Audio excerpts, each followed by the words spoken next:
Muchas bendiciones para todos. Les saludo nuevamente en el nombre de nuestro Señor Jesucristo, deseando como siempre que la paz del Señor gobierne sus corazones.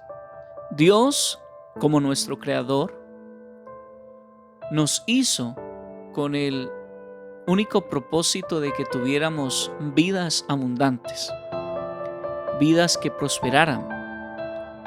Y ese ha sido el pensamiento de Dios en todo tiempo para con nosotros los seres humanos. Desafortunadamente, tenemos un enemigo que no nos quiere ver triunfar en ninguna de nuestras áreas. Por eso en el Evangelio según San Juan capítulo 10, verso 10, el Señor Jesucristo lo relata de la siguiente manera. Dice, el ladrón no viene sino para hurtar y matar y destruir.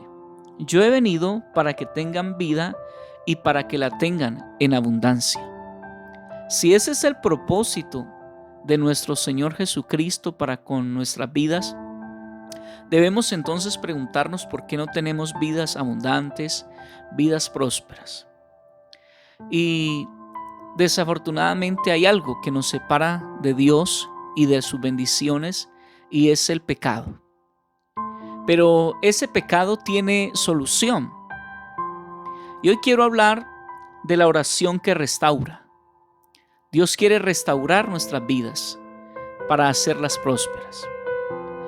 En Proverbios capítulo 28, versículo 13 dice, el que encubre su pecado no prosperará, mas el que lo confiesa y se aparta alcanzará misericordia.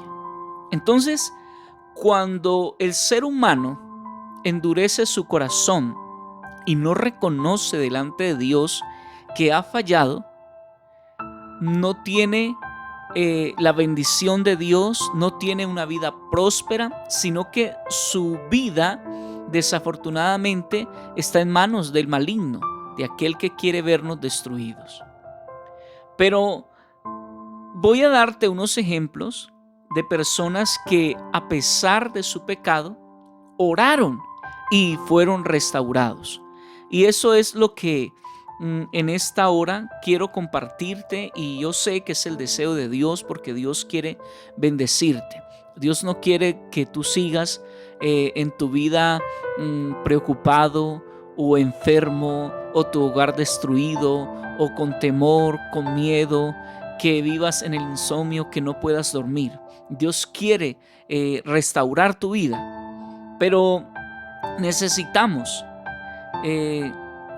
tomar como base la palabra de Dios en esos ejemplos de estos hombres que clamaron a Dios en medio de su angustia, de su pecado, y Dios les perdonó y les restauró.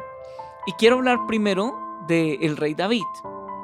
El rey David en el Salmo 32, verso 1 al 7 dice, bienaventurado aquel cuya transgresión ha sido perdonada y cubierto su pecado. Bienaventurado el hombre a quien Jehová no culpa de iniquidad y en cuyo espíritu no hay engaño. Mientras callé, se envejecieron mis huesos en mi gemir todo el día, porque de día y de noche se agravó sobre mí tu mano. Se volvió mi verdor en sequedades de verano. Mi pecado te declaré y no encubrí mi iniquidad. Dije, confesaré mis transgresiones a Jehová, y tú perdonaste la maldad de mi pecado. Por esto orará a ti todo santo en el tiempo en que pueda ser hallado. Ciertamente, en la inundación de muchas aguas no llegarán estas a él. Entonces podemos ver que el rey David se encontraba en una situación muy difícil a causa del pecado que tenía encubierto. Él pensaba quizá dentro de sí que Dios no se había dado cuenta de su pecado, pero dice, mientras callé se envejecieron mis huesos. ¿Cuántas personas que me están escuchando en esta hora ven sus vidas que se han secado, que su hogar se ha marchitado, que su matrimonio también no anda bien, y por más que intentas salir adelante en tus negocios, en una relación con tus hijos, en una relación con tu esposa o con tu esposo, no puedes salir adelante. Pero el salmista dice que mi pecado te declaré, y habla de la oración. Por esto orará a ti todo santo en el tiempo en que puedas ser hallado. Entonces, debemos en una oración sincera a Dios confesar nuestro pecado, confesar nuestra maldad, porque es el pecado el que hace marchitar las áreas de nuestra vida: la salud, lo económico, lo espiritual, lo familiar, lo social. Otro ejemplo lo podemos ver en Segunda de Crónicas, capítulo 33. En el verso 9 nos relata la historia del rey Manasés. Dice que él reinó en Jerusalén, pero que hizo lo malo ante los ojos del Señor. Y dice así, capítulo 33 de Segunda de Crónicas, dice: Manasés pues hizo extraviarse a Judá y a los moradores de Jerusalén para hacer más mal que las naciones que Jehová destruyó delante de los hijos de Israel. Y Jehová habló a Manasés y a su pueblo, mas ellos no escucharon.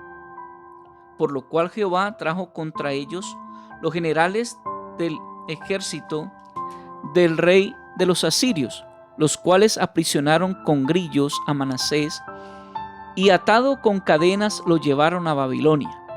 Mas luego que fue puesto en angustia, oró a Jehová su Dios, humillado grandemente en la presencia del Dios de sus padres.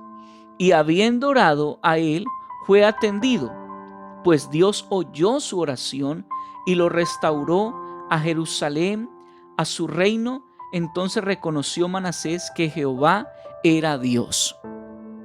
Vemos que Manasés, a pesar de que Dios le había hablado, no quiso escuchar. Y a causa de no escuchar, a causa de su pecado, fue puesto en angustia, fue llevado cautivo, fue amarrado con cadenas. Pero dice que en medio de esa angustia, él oró al Señor, clamó, pidió perdón, y Dios escuchó su oración y lo restauró a él y a su reino en Jerusalén nuevamente. Como podemos ver, la oración que hizo Manasés fue reconociendo y confesando su pecado. Y esa oración Dios la escucha y el Señor lo restaura a él. No sé si el Señor Jesucristo te ha estado hablando últimamente, llevándote a un arrepentimiento.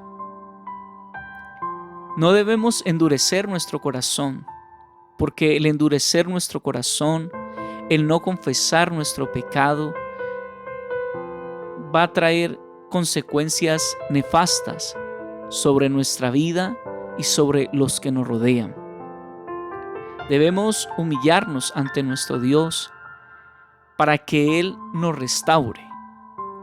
Como lo dice en Segunda de Crónicas, capítulo 7, verso 14, que dice: si se humillare mi pueblo, sobre el cual mi nombre es invocado, y oraren y buscaren mi rostro, y se convirtieren de sus malos caminos, entonces yo oiré de los cielos, perdonaré sus pecados y sanaré su tierra. Dios quiere sanarte. Dios quiere sanar tu tierra. Sanar tu tierra es sanar todas las áreas de tu vida. Y eso solo podemos conseguirlo cuando oramos, confesando nuestro pecado. Espero en el nombre del Señor Jesucristo que esta reflexión haya traído esperanza para tu vida. Muchas bendiciones para todos.